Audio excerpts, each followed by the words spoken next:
Hello friends, इस class में आपका स्वागत है। आज हम लोग कंपनी लॉ का सिलेबस स्टार्ट करने जा रहे हैं। कंपनी लॉ के सिलेबस में आप लोग का कलकत्ता यूनिवर्सिटी में 20 मार्क्स का असेसमेंट आ रहा है और 80 मार्क्स का आपका सेमेस्टर एंड एग्ज़ाम है। इस 80 मार्क्स में 5 यूनिट्स है, जिसमें से आज हम लोग पहला यूनिट स्टार्ट करने वाले हैं, जिसका नाम है इंट्रोडक्शन टू कंपनी।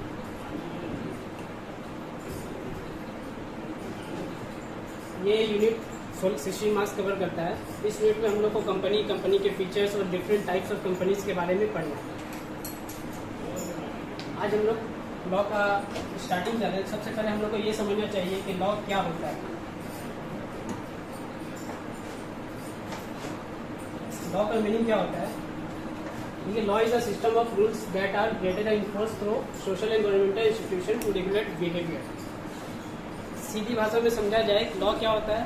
वो रूल्स और रेगुलेशन है जो हम लोग फॉलो करते हैं या जो गवर्नमेंट हम लोग के ऊपर इन्फोर्स करता है फॉलो करने के लिए। मतलब इंडिया के सिटीजन अगर हम लोग हैं तो इंडिया का सेंट्रल गवर्नमेंट जो जितना सारा रूल्स अपने सिटीजन के ऊपर अप्लाई करता है उसको यहाँ का लॉ बोला जाता है। जैसे मान लेते हैं गेम में, क्रिकेट में बॉल को आउट बुलाया जाता है तो ये क्रिकेट का लॉ है। फुटबॉल में अगर हम लोग गोलकीपर के पोस्ट के अंदर बॉल इंटर कर जाता है तो गोल हो जाता है, तो वो फुटबॉल का लॉ है। घर पे मान लो 10 बजे के बाद इंटर करना अलाउड नहीं है। 10 बजे के बाद अगर लोग इंटर करेंगे तो उसको हम मेरे पेरेंट्स या हमारे गार्जियंस उसको मना करते हैं, तो इसको लोग क्या बोलते हैं? Home law. तो अगर मान लो कि अफसर 10 बजे के बाद घर पे इंटर किया या 11 बजे वो इंटर किया, नशे की हालत में वो इंटर किया, तो इस हालत में क्या होगा?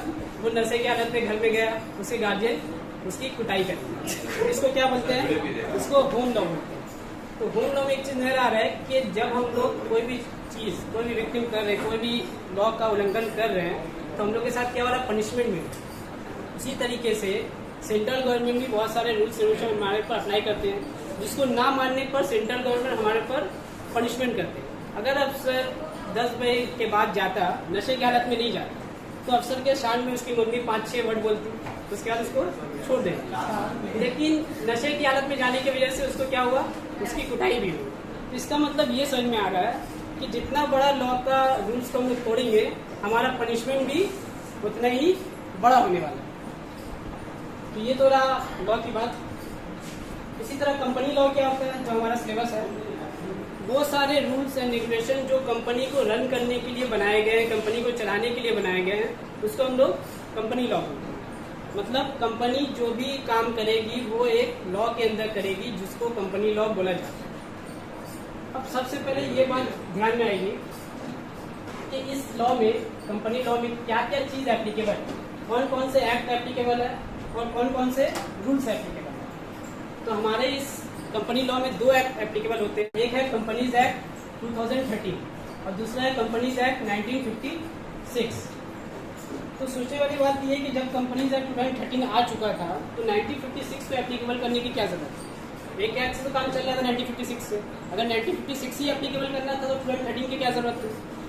तो 2013 जब ये एक्ट बना तो वो 1956 के सारे ड्रॉबैक्स को कवर किया। मतलब जो जो सारी गलतियां 1956 के लॉ में हुई थी या जो जो चीजें चेंजेस करने वाली थी, उसको 2013 में हम लोगों ने चेंज कर दिया। और जो जो चीजें नहीं डालने वाली थी वो भी 2013 में हम लोगों ने इंटर कर दी। और जो चीज़ बची 1956 की, जो सही लगी इन लोगों को, एक्ट बनाने वाले को जो चीज़ ये सही लगी, जो चीज़ 1956 में वो ठीक है, उसको भी इन लोगों ने ले लिया। मतलब 2013 जो न्यू आई उसको भी लिया और जो चीज़ अमेंड हुई उसको भी लिया 2013 का, और जो चीज़ 1956 की सही लगी इन लोगों को उसको भी ले लिया। इस तरीके से दोनों एक्ट हमारे सिलेबस में एप्लीकेबल हो गए। अब दूसरी चीज़ क्या एप्लीकेबल है? Rules applicable.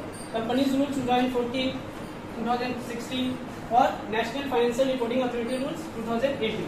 3 रूल्स एप्लीकेबल हो गए। अब समझ में नहीं आता कि एक्ट अगर है तो फिर रूल्स क्या है। कुछ टर्म्स ऐसा है लॉ में जो हम लोग को एक तरह का लगता है सुनने में, लेकिन ये एक तरह का होता नहीं। जैसे ड्राफ्ट, बिल, एक्ट और रूल्स रेगुलेशन। बचपन से हम लोग सुनते हैं, रूल्स रेगुलेशन एक साथ पढ़ते हैं। रूल्स और रेगुलेशन सेंटेंस में साथ साथ आता है, इसका मीनिंग हम लोग सेम समझते हैं। लेकिन लॉ कहता है कि रूल्स अलग है और रेगुलेशन अलग है, ऑर्डिनेंस अलग है। वो सारी चीज क्या है वो हम लोग सीखेंगे, सब में डिफरेंस आज हम लोग करेंगे।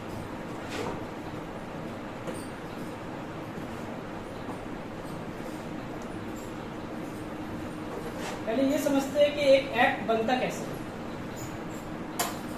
सबसे पहले अगर सेंट्रल गवर्नमेंट या कोई भी रूलिंग गवर्नमेंट है उसको कोई भी एक्ट बनाना है, वो दो तरह से बना सकता है, या तो सेंट्रल लेवल में उसको अप्लाई करना है या तो स्टेट लेवल में उसको अप्लाई करना है। अगर सेंट्रल लेवल में उसको अप्लाई करना है तो वो कहाँ क्या क्या करेगा, सेंट्रल लेवल के लिए वो पास करेगा पहले लोकसभा में। सेंट्रल लेवल में उसको पास करना है तो सबसे पहले लोकसभा में वो पास करेगा, जिसको लोअर हाउस बोलते हैं,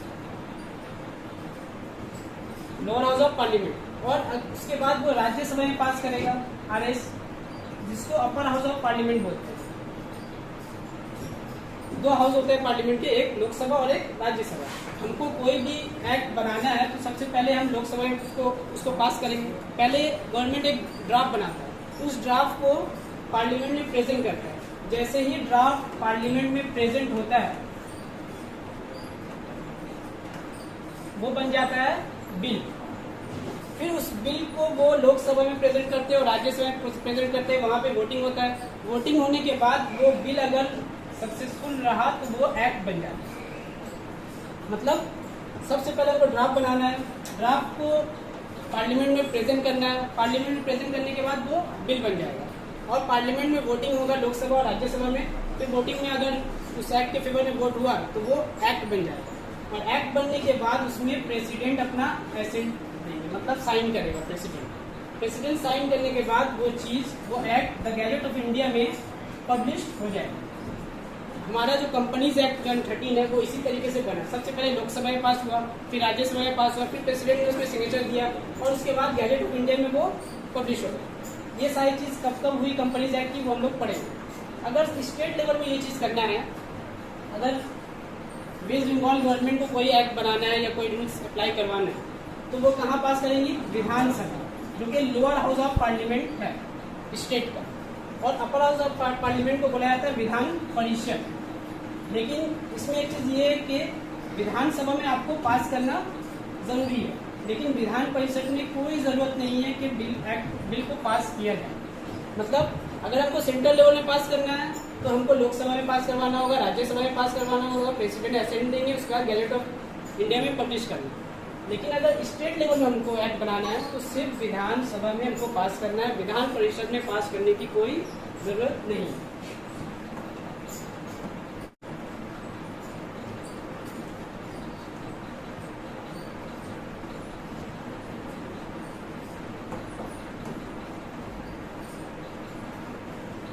नेक्स्ट हमारा टॉपिक है how the word company invented. Company word जो पहली बार दुनिया में आया दिमाग में वो कैसे आया, और उसके बाद है how the idea of the companies act came to mind. मतलब कंपनी आया तो आया, कंपनीज एक्ट बनाने की क्या जरूरत पड़ी, कंपनी क्यों आया, फिर कंपनीज एक्ट बनाने की क्या जरूरत पड़ी। दोनों क्वेश्चन हम लोग आज देंगे। सबसे पहले ये सोचने वाली बात है कि कंपनी सबसे पहले क्यों आया। इंसान भी इतनी बिजनेस कर रहे थे जब वो सोल प्रोप्राइटरशिप में थे, फिर उन लोग को और पैसे की जरूरत पड़ी तो वो क्या बोले, पार्टनर्स को लेते। पार्टनर्स आए, कैपिटल लेकर आए तो पार्टनरशिप बिजनेस हो गई। तो पार्टनरशिप लोग कर ही रहे थे, पार्टनरशिप से भी काम चल रहा था। इन लोगों ने सोचा कि पार्टनरशिप में भी मैक्सिमम नंबर ऑफ मेंबर्स हैं 10 और 20। 10 है बैंकिंग बिजनेस में और 20 अदर बिजनेस में। उससे ज्यादा मेंबर्स हम नहीं ले सकते, मतलब 20 लोग का ही पैसा इन्वेस्ट हो पाएगा, 20 लोग से ज्यादा पैसा इन्वेस्ट नहीं कर पाएंगे।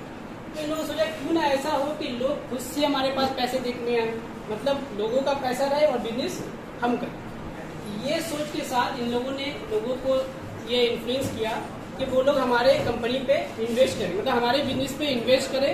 इन्वेस्टमेंट करने के बाद हम उस बिजनेस को रन करेंगे और बिजनेस से जितना सारा प्रॉफिट होगा वो अपने जो भी सारे इन्वेस्टर है उनको उनके बीच में बांट देंगे। तो ये सोचकर कंपनी आई। कंपनी आने के बाद लोगों ने कंपनी खोला, बाहर से पब्लिक उस पर इन्वेस्ट करने लगे। इन्वेस्टमेंट आने के बाद लोगों के पास पैसा आ गया, जो भी कंपनी के प्रोमोटर्स थे उसके पास पैसा आ गया, लोगों का पैसा था। अब उसको बिजनेस करना था, बिजनेस में प्रॉफिट कमाना था, प्रॉफिट का कुछ हिस्सा अपने इन्वेस्टर्स को देना था, जो कि कंपनी बना। लेकिन हुआ ऐसा कि लोग पैसे के बहुत ज़्यादा लालची हैं। अब उन लोगों ने ये सोचा कि ऐसा करते हैं कि पैसा जो हमारे पास आया है कंपनी के थ्रू, कंपनी बनाने की वजह से, उस पैसे को हम लोग यूज़ कर लेते हैं। उस पैसे को यूज़ करने के बाद कंपनी बंद कर देते हैं, फिर कहीं और जाके कंपनी खोलेंगे, फिर वहाँ से पैसा लेंगे, फिर कंपनी बंद कर देंगे। इस तरीके से वो लोग करने लगे। बहुत सारे लोग इस चीज़ में इन्वॉल्व हो गए। और लोग क्या कर रहे हैं, कंपनी खोल रहे थे, कंपनी खोलने के बाद पब्लिक से पैसा लेते थे, पैसा लेने के बाद गायब हो जाते थे। जैसे एक बबल होता है, बबल बनता है कुछ देर के लिए, उसके बाद बबल गायब हो जाता है। उसी तरीके से कंपनी बन रही थी और कंपनी बनने के बाद कंपनी पूरी तरीके से गायब हो जाती।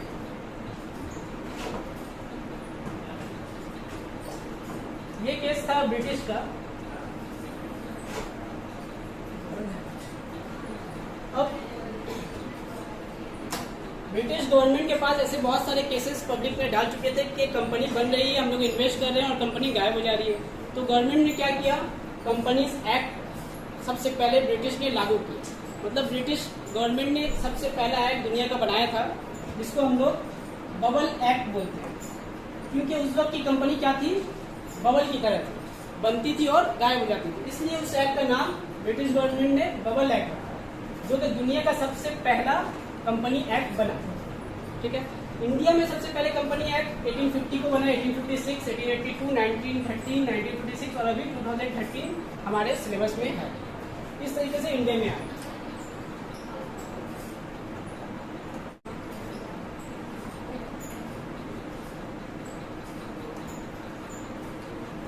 अब कंपनीज एक्ट की बात करते हैं, तो हम लोगों ने पहले देखा कि बिल एक्ट में कैसे कन्वर्ट होता है, लोकसभा में पास होगा, राज्यसभा में पास होगा, प्रेसिडेंट असेंट देंगे, गैजेट ऑफ इंडिया में पब्लिश होगा। इसी तरह कंपनीज एक्ट भी बना। कंपनीज एक्ट 2013 जब बना था तो ये एक एक्ट ऑफ पार्लियामेंट है, मतलब पार्लियामेंट में इसको पास किया गया था। लोकसभा में ये पास हुआ 18 दिसंबर 2012 को। राज्यसभा मतलब अपर हाउस, लोकसभा मतलब लोअर हाउस।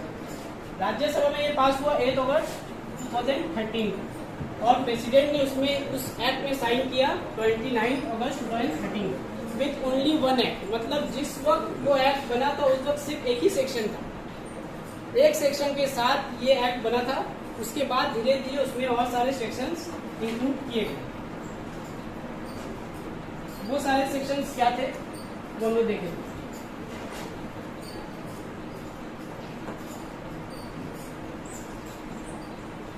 लोकसभा राज्यसभा में पास होने के बाद, प्रेसिडेंट का एसेंट मिलने के बाद गैजेट ऑफ इंडिया में ये बिल पास हुआ है, ये एक्ट बना है, पब्लिश हुआ है 30 अगस्त 2013 को।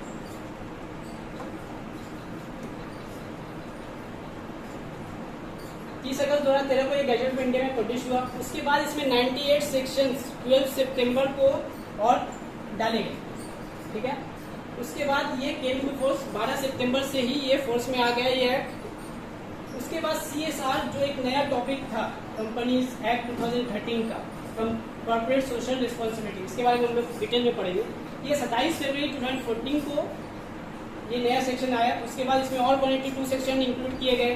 182 सेक्शन जो है 25 मार्च पे इंक्लूड हुआ और 1 अप्रैल से ये पूरा एक्ट पूरे इंडिया पे लागू हो गया। इस एक्ट में 470 सेक्शंस हैं, 29 चैप्टर और 7 शेड्यूल है। ये 2013 की बात है। कंपनीज एक्ट 2013 में 470 सेक्शंस, 29 चैप्टर्स, 7 शेड्यूल है। और कंपनीज एक्ट 1956 में 658 सेक्शन थे, 26 चैप्टर थे और 15 शेड्यूल थे। शेड्यूल में कमी हुई है, लेकिन सेक्शन में भी कमी हुई है और चैप्टर्स बढ़ा दिए गए। ठीक है, ये डिफरेंस है दोनों एक्ट के बीच में।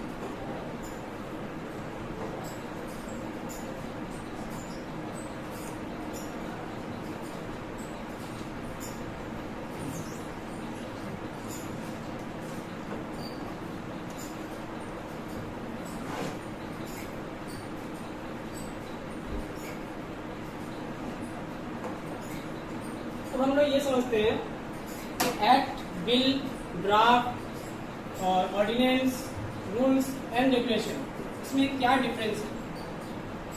ठीक है, सबसे पहले देखो हम लोग ने पहले पढ़ा कि ड्राफ्ट को प्रेजेंट किया जाता है पार्लियामेंट में, प्रेजेंट होने से वो बिल बन जाता है और बिल को जब पास किया जाता है दोनों हाउसेस में तो फिर वो एक्ट बन जाता है। तो इतना हम लोग को समझ में आ चुका है बिल, एक्ट और ड्राफ्ट।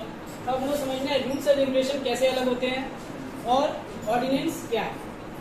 सबसे पहले तो सेंट्रल गवर्नमेंट 3 बॉडी से काम करती है। एक है लेजिस्लेटिव, दूसरा है एग्जीक्यूटिव और तीसरा है जुडिशरी। लेजिस्लेटिव में 3 पार्ट है, एक है प्रेसिडेंट, लोकसभा और राज्यसभा। एग्जीक्यूटिव के भी 3 पार्ट है, president, vice president, prime minister and his cabinet, मतलब उसके कैबिनेट के सारे मंत्री। और जुडिशरी में सुप्रीम कोर्ट, हाई कोर्ट और subordinate court. Subordinate court, high court और सुप्रीम कोर्ट में हम लोग केस फाइल करते हैं, इसकी बात छोड़ते हैं। लेजिस्लेटिव और एग्जीक्यूटिव में देखो, लेजिस्लेटिव का काम है लॉ को बनाना। वो लॉ कैसे बनाते हैं? एक्ट बनाते हैं, मतलब लोकसभा और राज्यसभा में बिल को पास करते वो एक्ट बनाते हैं। ये जुडिशरी लेजिस्लेटिव का काम है। और एग्जीक्यूटिव का क्या काम है? उसको एग्जीक्यूट करना, मतलब प्रेसिडेंट, वाइस प्रेसिडेंट, पीएम और इस कैबिनेट इस बनाए हुए एक्ट को इम्प्लीमेंट करेंगे, इस लॉ को इम्प्लीमेंट करेंगे। इसके ऊपर जनरल पब्लिक के ऊपर कैसे इम्प्लीमेंट करेंगे? रूल्स बना। कंपनीज एक्ट तो बना दिया, अब कंपनी कैसे रजिस्टर्ड होगी, कंपनी कैसे रन करेगी, कंपनी कैसे डिसॉल्व होगी, कंपनी में मेंबर्स कैसे इंक्लूड होंगे, कंपनी का मेंबर्स का डेथ होगा तो क्या होगा, ये सारे रूल्स कौन बनाता है? एग्जीक्यूटिव। वो उसको हम लोग रूल्स बोलते हैं। ये रूल्स किसके ऊपर एप्लीकेबल होते हैं? सारे कंपनी की, इंडिया के अंदर जो भी इनकॉर्पोरेटेड कंपनी है, सारे कंपनी के अंदर ये रूल्स एप्लीकेबल होते हैं। अब देखो रूल्स तो समझ में आ गया, तो रेगुलेशन क्या है? रूल्स और रेगुलेशन हम लोग बचपन से एक साथ पढ़े हुए आ रहे हैं। रेगुलेशन क्या है? देखो, इंडिपेंडेंट अथॉरिटी जो है, जैसे SEBI, security exchange board of India, और RBI, reserve bank of India, ये लोग गवर्नमेंट के रूल से नहीं रन करते। ये लोग कैसे रन करते हैं? ये लोग अपने रूल से रन करते हैं। तो इन लोगों ने अपने लिए एक्ट बनाए रखा है, मतलब आरबीआई का एक्ट अलग है, सेबी का एक्ट अलग है, ये सेंट्रल गवर्नमेंट इनको इंटरफेयर नहीं करता। ये लोग जो एक्ट बनाते हैं, सेंट्रल गवर्नमेंट जो एक्ट बनाता है उसको, उसमें जितने सारे नियम कानून है उसको हम लोग रूल्स बोलते हैं। लेकिन ये जो इंडिपेंडेंट अथॉरिटी जो एक्ट बनाते हैं उसमें जो नियम कानून रहता है उसको हम लोग रेगुलेशन। कहीं भी पढ़ोगे तुम सेबी रेगुलेशन लिखा हुआ है, कहीं भी तुम पढ़ोगे तो आरबीआई रेगुलेशन लिखा हुआ है, आरबीआई रूल नहीं मिलेगा। लेकिन कंपनीज एक्ट में हम लोग पढ़ेंगे कंपनीज रूल्स लिखा हुआ है, सिटीजनशिप रूल्स लिखा हुआ है, नेगोशिएशन रूल्स है, पार्टनरशिप रूल्स है, ठीक है। जो पार्लियामेंट बना रहा है उसमें हम लोग रूल्स लिखते हैं, और जो इंडिपेंडेंट अथॉरिटी बना रहा है उसमें हम लोग रेगुलेशन। एक चीज बहुत इंटरेस्टिंग जानने वाली है कि पार्लियामेंट का सेशन होता है। पार्लियामेंट देखे हम लोग, लोकसभा, राज्यसभा, टीवी में, न्यूज़ पे हम लोग देखते हैं, उसमें बैठक होती है, सब अपना डिस्कशन करते हैं। उनका 3 सेशन होता है। पहला सेशन है बजट का सेशन, दूसरा है मानसून और तीसरा है विंटर। ये जरूरी नहीं है कि इसी टाइम पर हो, इसका टाइमिंग हम लोग चेंज कर सकते हैं। बजट सेशन जो होता है वो जैन से लेकर मई के बीच तक होता है, बढ़ा भी सकते हैं और घटा भी सकते हैं। मानसून सेशन है जुलाई टू अगस्त, और विंटर सेशन है नवंबर टू दिसंबर। इसको कभी भी हम लोग चेंज कर सकते हैं। इसका काम क्या है? देखो, ऑर्डिनेंस जो होता है, जब तक पार्लियामेंट सेशन में है, हमको कोई भी एक्ट बनाना है तो पार्लियामेंट सेशन में है, ड्राफ्ट बनाएंगे, ड्राफ्ट को पार्लियामेंट में प्रेजेंट करेंगे, बिल बनेगा, बिल को पास करेंगे, एक्ट बन जाएगा। अब सोचो पार्लियामेंट सेशन में नहीं है तो हम ड्राफ्ट कहाँ प्रेजेंट करें? पार्लियामेंट ऑन ही नहीं है, पार्लियामेंट ऑफ में, ऑफ ड्यूटी में, तो ड्राफ्ट हम लोग कहाँ पे प्रेजेंट करेंगे? ड्राफ्ट प्रेजेंट नहीं करेंगे तो बिल नहीं बनेगा, और बिल प्रेजेंट नहीं करेंगे तो एक्ट भी नहीं बनेगा। तो उस केस में क्या होता है? गवर्नमेंट ऑर्डिनेंस इशू करती है। ऑर्डिनेंस कैसे इशू करते हैं? आपके पास, आपको रूल्स बनाना है, आप रूल्स बनाइए, उसका नाम ऑर्डिनेंस देना है। इस ऑर्डिनेंस का वैलिडिटी जो है वो 6 मंथ है। ये 6 मंथ क्यों है? क्योंकि एक पार्लियामेंट के एक सेशन से और दूसरे सेशन के बीच का जो गैप होता है वो 6 मंथ का हो सकता है मैक्सिमम। इससे ज्यादा गैप आप रख ही नहीं सकते। मतलब अगर आपका एक सेशन मई में एंड हुआ है तो 6 महीने के अंदर अंदर आपको दूसरा सेशन स्टार्ट करना है। ये पार्लियामेंट का रूल है। इसको आप घटा बढ़ा सकते हैं, लेकिन इस सेशन को आप 6 महीने से ज्यादा आप डाल नहीं सकते। इसलिए 6 मंथ का ऑर्डिनेंस का वैलिडिटी है, मतलब 6 महीने तक आपको ऑर्डिनेंस वैलिड रहे, प्लस 6 वीक्स। मतलब जब भी पार्लियामेंट 6 महीने के अंदर सेशन में आ गए तो आपके पास 6 वीक्स का टाइम है, उसको आप एक्ट में चेंज कर दीजिए, मतलब उस ऑर्डिनेंस को एक्ट बना दीजिए। कैसे बनेगा? ऑर्डिनेंस को बिल बना के पास किया जाएगा लोकसभा और राज्यसभा। क्लियर हुआ सारा डिफरेंस? एक्ट किसको बोलते हैं? जो लेजिस्लेटिव बनाता है। लॉ, ये रूल्स किसको बोलते हैं? जो एग्जीक्यूटिव उसमें नियम कानून डालता है। रेगुलेशन क्या होता है? जो पर्सनल इंडिपेंडेंट अथॉरिटी अपने लिए रूल्स एंड रेगुलेशन, रूल्स नियम बनाते हैं, उसको हम लोग रेगुलेशन बोलते हैं। ऑर्डिनेंस क्या है? जब भी पार्लियामेंट ऑफ ड्यूटी रहेगा, सेशन नहीं चालू है, सेशन ऑफ है, तो हम लोग रूल्स एंड रेगुलेशन बना देंगे। बनाने के बाद इसका वैलिडिटी 6 मंथ रहेगा, क्योंकि एक सेशन के बीच में 6 महीने से ज़्यादा का गैप नहीं रख सकते। 6 मंथ का गैप होने के बाद, मतलब 6 मंथ के अंदर जब भी पार्लियामेंट सेशन में आ जाए तो आपके पास 6 वीक का और टाइम है। उस ऑर्डिनेंस को आप एक्ट में कन्वर्ट कर लीजिए। एक्ट में कन्वर्ट कैसे होगा, आपको पार्लियामेंट में उसको प्रेजेंट करना होगा, बिल बनाना होगा, उसके बाद उसको लोकसभा राज्यसभा में पास करके एक्ट बनाना होगा।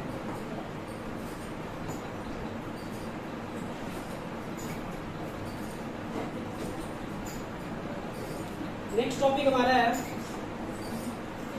New concept in companies act.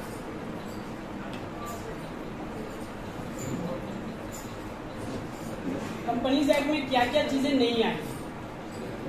सबसे पहले ओपीसी है, 1% company, CSR, registered valuer, rotation of auditor, government company, ये सारी चीजें को पढ़ना है। ओपीसी क्या है, 1% कंपनी। इमेज में पूरा क्लियर समझ में आ रहा है, एक ही इंसान है जो सारा काम कर रहा है। मतलब ऐसा कंपनी जिसमें 1% सब कुछ काम कर रहा हो, उसको हम लोग 1% कंपनी बोलते हैं। मतलब सारा मैनेज एंड कंट्रोल पूरा 1% करता है। वहाँ पे 1% मेंबर है, रिस्क भी 1% का है, लायबिलिटी भी 1% का है, प्रॉफिट भी 1% का है, कंट्रोल अथॉरिटी सारा कुछ 1% का। ऐसे कंपनी को हम लोग 1% कंपनी बोलते हैं। दूसरा हमारा क्या है, सीएसआर। सीएसआर जो न्यू कंसेप्ट आया है कंपनीज में, कंपनी कमाती है पैसा, तो गवर्नमेंट ने बोला कि कंपनी जो पैसा कमा रही है क्यों ना कंपनी इसको भी सोशल वर्क में यूज करे। जितने प्रॉफिट कंपनी कमा रही है, देखिए इमेज में दिख रहा है कि यहाँ पे पैसा है, कंपनी ने ये पैसा कमाया है, जिसका कुछ हिस्सा वो पुअर पीपल में दे रही, बांट रही। ठीक है, तो company CSR corporate social responsibility के तहत अपना कुछ प्रॉफिट कहाँ कंट्रीब्यूट करती है, डोनेशन में, चैरिटी में, ब्लड डोनेशन कैंप में, हेल्थ कैंप में, मतलब सारे सोशल वर्क करके वो अपना सोशल रिस्पॉन्सिबिलिटी पूरा करती है। ये नया टॉपिक आया है सीएसआर। उसके बाद नेक्स्ट टॉपिक है हमारा rotation of registered valuer. Registered valuer क्या होता है, वैल्यूअर का मतलब होता है कि जो वैल्यू करता है, मतलब हिसाब किताब करता है। क्या चीज का हिसाब किताब करता है, रजिस्टर्ड वैल्यूअर एक ऐसा पर्सन है जो कंपनी के एसेट और लायबिलिटी को की वैल्यू निकालता है। जब कंपनी कभी परचेज किया जाता है या सेल किया जाता है, तो कंपनी का सारा एसेट का वैल्यूएशन होता है। जिस एसेट जो कंपनी के बैलेंस शीट में एसेट दिखा रहा है, लैंड बिल्डिंग का जो भी कॉस्ट दिखा रहा है, वो एक्चुअल कॉस्ट होता नहीं है, मार्केट वैल्यू उसका कुछ और है। तो उसको वैल्यू करने वाला कोई और होता है, उसको हम लोग रजिस्टर्ड वैल्यूअर बोलते हैं। जब भी कंपनी सेल होती है तो कंपनी का परचेज कंसिडरेशन निकाला है, मतलब कितने में कंपनी ये बिकेगी। उसके लिए क्या होता है, कंपनी के सारे एसेट्स को वैल्यू किया जाता है कि इतना कंपनी का एसेट का वैल्यू है, इतना कंपनी का लायबिलिटी का वैल्यू है, और दोनों को सब्ट्रैक्ट करके देखा जाता है कंपनी का परचेज कंसिडरेशन कैसा हो। तो ये काम करने वाले को हम लोग रजिस्टर्ड वैल्यूअर बोलते हैं। नेक्स्ट है हमारा रोटेशन ऑफ ऑडिटर। ऑडिटर कौन होते हैं, कंपनी का ये रूल है कि आपको अपनी कंपनी को ऑडिट करवाना पड़ता है। ऑडिट मतलब कंपनी के सारे बुक्स ऑफ अकाउंट्स को दोबारा से रीचेक किया जाता है। जो रीचेक करता है उसको हम लोग ऑडिटर बोलते हैं। इसका क्वालिफिकेशन जनरली चार्टर्ड अकाउंटेंट ही ऑडिटिंग कर सकता है। तो रोटेशन ऑफ ऑडिटर में हम लोग क्या पढ़ना है कि वो ऑडिटर जो होगा, अगर वो कंपनी से रिलेटिव रहा, कंपनी से उसका कोई भी रिलेशन रहा, तो वो कंपनी के अगेंस्ट में कभी भी कोई भी फाइल नहीं करेगा। वो जो भी अपना डॉक्यूमेंट बनाएगा वो कंपनी के फेवर में बनाएगा। इसलिए ऑडिटर का ये रूल है कि ऑडिटर जो होगा वो इंडिपेंडेंट पर्सन होना चाहिए, मतलब उसका कंपनी से कोई भी रिलेशन नहीं होना चाहिए। तो अगर रिलेशन नहीं भी है, मान लेते हैं अगर 5 साल 6 साल वो कंपनी के अंदर कंपनी के साथ काम कर रहा है, तो 5 साल 6 साल के अंदर तो उसका रिलेशन बन जाए। इसलिए कंपनीज एक्ट ने बताया कि एक ऑडिटर 5 साल से ज्यादा किसी एक कंपनी का ऑडिट नहीं कर सकता। उसके बाद आपको क्या करना है, उसको रोटेट करना है। तो रोटेट का भी पूरा रूल्स लिखा हुआ है जो हम लोग डिटेल में पढ़ेंगे। अभी ये चीज़ नया आया, इसको हम लोग देख लेते हैं। उसके बाद है गवर्नमेंट कंपनी। गवर्नमेंट कंपनी क्या होता है, गवर्नमेंट का मीनिंग होता है स्लीपिंग, मतलब सोया हुआ, इनएक्टिव, मतलब जो एक्टिव में नहीं, ऐसा कंपनी जो अपना ट्रांजैक्शन नहीं कर रहा है, ऐसा कंपनी जो अपना ट्रांजैक्शन 2 साल तक कोई भी ट्रांजैक्शन कोई भी सेल नहीं किया है, उसको हम लोग गवर्नमेंट या इनएक्टिव कंपनी बोलते हैं। मतलब वो कंपनी अभी एक्टिव नहीं है, वो काम कर रही है लेकिन सेल नहीं कर रही, उसका कोई भी रियलाइजेशन नहीं हो पा रहा, कोई भी बेनिफिट वो नहीं कर पा रही, तो ऐसी कंपनी को हम लोग इनएक्टिव या डोरमेंट कंपनी। नेक्स्ट है fast track merger.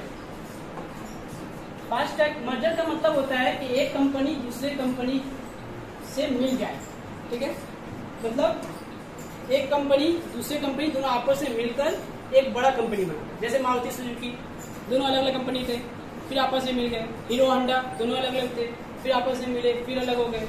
Quality walls ice cream का दोनों अलग अलग थे, फिर आपस में मिल गए। कोलगेट एंड सिवाका आता था, वो भी आपस में मिल गए। तो इसको हम लोग मर्जर बोलते हैं। फास्ट ट्रैक मर्जर क्या है? बहुत ही तेजी से मर्ज करना। मतलब तो जब भी हम लोग मर्ज करते हैं तो उसका एक रूल है। क्या रूल है? कि हमको फास्ट ट्रैक मर्जर जब भी करेंगे तो कंपनी लॉ ट्रिब्यूनल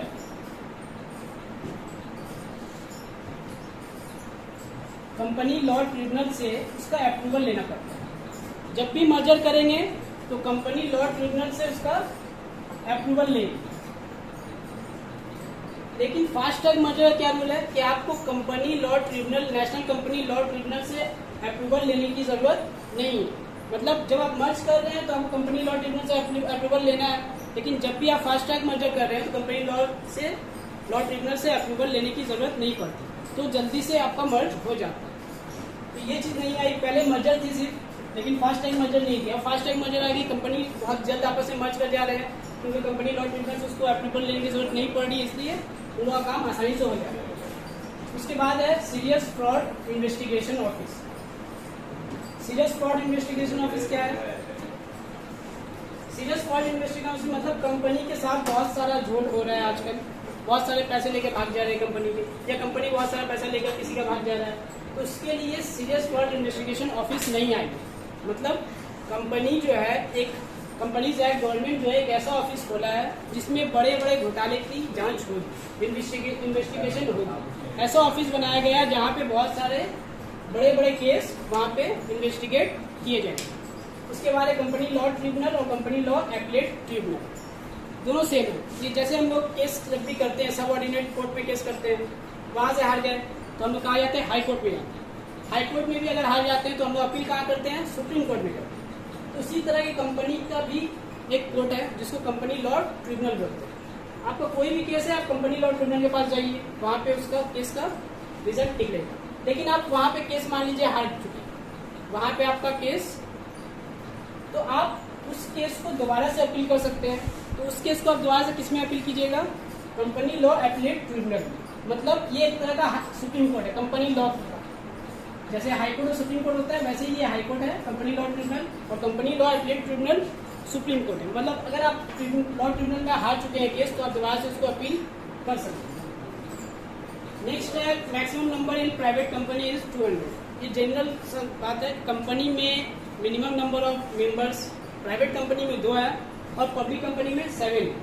इसका मैक्सिमम लिमिट प्राइवेट कंपनी में 50 था, जो कि अब बढ़कर 200 हो चुका है, और maximum number of public company जो है वो अनलिमिटेड था और अनलिमिटेड ही है।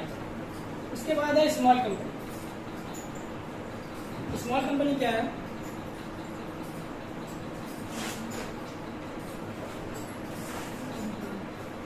स्मॉल कंपनी के भी रुकते हैं, पहले निधि कंपनी में। दो चीज है, स्मॉल कंपनी और निधि कंपनी।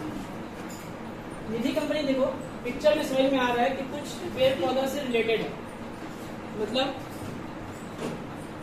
कि खेती बाड़ी या ऐसा कुछ हम लोग को समझ में आ रहा है, इसको देखते हैं। तो निधि कंपनी का रूल क्या है? ये नई चीज आई है कंपनीज एक्ट में। निधि कंपनी एक्ट में लिखा हुआ है कि इस ऑब्जेक्ट से होना चाहिए। निधि कंपनी जो आई है वो 4 ऑब्जेक्ट के साथ आई है। पहला ऑब्जेक्ट क्या है? आपको कल्टीवेशन करना है, मतलब आपका काम जो हो, कल्टीवेशन का काम हो, तो आप इस निधि कंपनी में एज मेंबर बन सकते हैं। दूसरा काम क्या है कि इस मेंबर के बीच में वो सेविंग्स करते हैं। मतलब निधि कंपनी किस पे ऑब्जेक्ट से बना है? कल्टीवेशन के ऑब्जेक्ट से बना है, और अपने मेंबर्स के बीच में सेविंग करवाएगी। और दूसरा क्या है, रिसीविंग डिपॉजिट, मतलब निधि कंपनी अपने ही मेंबर से बैंक की तरह डिपॉजिट लेगा और बैंक की तरह ही वो लोन भी प्रोवाइड करेगा। निधि कंपनी अपने मेंबर्स को लोन देगा, सिर्फ उसके मेंबर्स, मतलब ये जो कंपनी बनी है वो कल्टीवेशन रिलेटेड पर्सन्स के लिए बनी है, जो लोग कल्टीवेशन से जुड़े हुए हैं, और उन लोग के बीच के सेविंग करवाएगी, उन लोग के मनी को लेगी और उन्हीं लोगों को वो लोन प्रोवाइड करेगी। उसके बाद है स्मॉल कंपनी। स्मॉल कंपनी क्या है?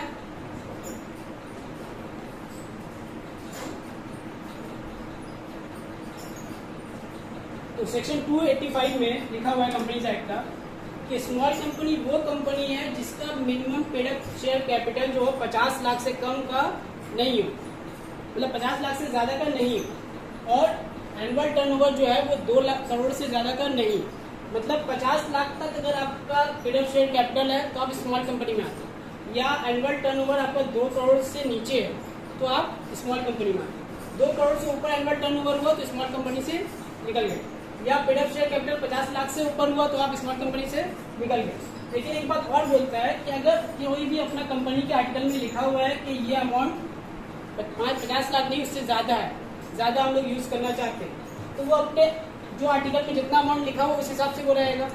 Maximum amount paid up share capital का 10 करोड़, ठीक है। वैसे ही टर्नओवर का है कि 2 करोड़ तो आपका मैक्सिमम 2 करोड़ आप रख सकते हैं, उससे ज्यादा आप नहीं रख सकते।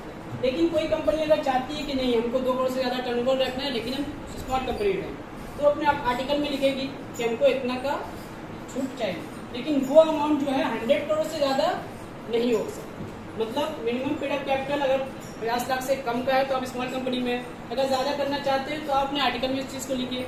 आर्टिकल में लिखने के बाद भी आप 10 करोड़ के ऊपर नहीं जा सकते। वैसे ही एनुअल टर्नओवर आपका 2 करोड़ से कम होना चाहिए, 2 करोड़ से कम है तो आप स्मॉल कंपनी में है, ठीक है। 2 करोड़ से अगर ज्यादा करना है तो अपने आर्टिकल में लिखिए। अगर आर्टिकल में लिख भी रहे हैं तो भी ये 100 करोड़ से ज्यादा नहीं हो सकता।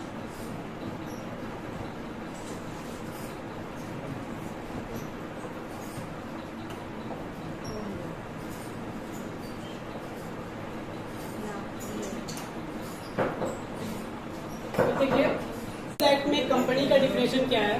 कंपनीज एक्ट में लिखा हुआ है सेक्शन 2 सबसेक्शन 20 में कि कंपनी वो सारा कंपनी है जो इस एक्ट के अंदर इनकॉर्पोरेट हुआ है या किसी और अदर कंपनीज एक्ट के अंदर इनकॉर्पोरेट हुआ है। मतलब अगर आपका कंपनीज एक्ट 13 के अंदर रजिस्टर्ड है तो उसको हम लोग कंपनी बोलते हैं, या आपका कंपनी 1956 एक्ट के अंदर रजिस्टर्ड है तो उसको भी कंपनी बोलते हैं, या किसी और कंपनी एक्ट के अंदर रजिस्टर्ड है उससे पहले वाला तो उसको भी हम लोग कंपनी में लेंगे। इसमें देखिए हमको क्या देखना है कि ये एक्ट का नाम जो है कंपनीज एक्ट 2013 है, इसको पूरे इंडिया में एप्लीकेबल किया गया है including Jammu and Kashmir. Jammu and Kashmir का नाम क्यों आता है? क्योंकि बहुत सारे एक्ट जो थे जम्मू एंड कश्मीर में नहीं एप्लीकेबल होते थे, लेकिन कंपनीज एक्ट जो है वो जम्मू एंड कश्मीर में भी एप्लीकेबल होता है। उसके बाद लिखा हो कि ये जब सेक्शन आया था, सेक्शन नंबर 1, हम इससे पहले दिखाया कि प्रेसिडेंट जब साइन किया था तो उसमें एक सेक्शन इंक्लूड था, वो ये सेक्शन है, सेक्शन नंबर 1। तो ये जब आया था तो वो उसी दिन से, जिस दिन एक्ट आया उस दिन से ये लागू हो गया। उसके बाद जैसे जैसे प्रोविजंस आते गए वैसे वैसे सेंट्रल गवर्नमेंट बताते गया कि ये कब कब से लागू होगा। इस कंपनीज एक्ट में कौन कौन सी कंपनीज कवर करता है? कंपनीज एक्ट सारा कंपनी को कवर करता है जो एक्ट के अंदर रजिस्टर्ड इनकॉर्पोरेटेड हुए। इसके अलावा सारे इंश्योरेंस कंपनी को भी कवर करता है, सारे बैंकिंग कंपनीज को भी कवर करता है, और सारे कंपनीज जो इलेक्ट्रिसिटी में सप्लाई में या जनरेशन में इन्वॉल्व है उनको भी कवर करता है। मतलब कि पूरे इंडिया में तो एप्लीकेबल है ही। उसके बाद ये इनकॉर्पोरेट जो सारा कंपनीज एक्ट के तहत इनकॉर्पोरेट हुआ है उसको भी ये कवर करता है। उसके बाद ये इंश्योरेंस कंपनी और बैंकिंग कंपनी को भी कवर करता है, लेकिन इंश्योरेंस कंपनी और बैंकिंग कंपनी का भी अलग से इन लोगों ने अपना एक्ट बनाए रखा है। इंश्योरेंस कंपनी का एक्ट है इंश्योरेंस एक्ट 1938, और बैंकिंग कंपनी का भी है बैंकिंग रेगुलेशन एक्ट 1949। इन लोगों का अलग से भी एक्ट बना हुआ, कंपनी का भी अलग से एक्ट बना हुआ है।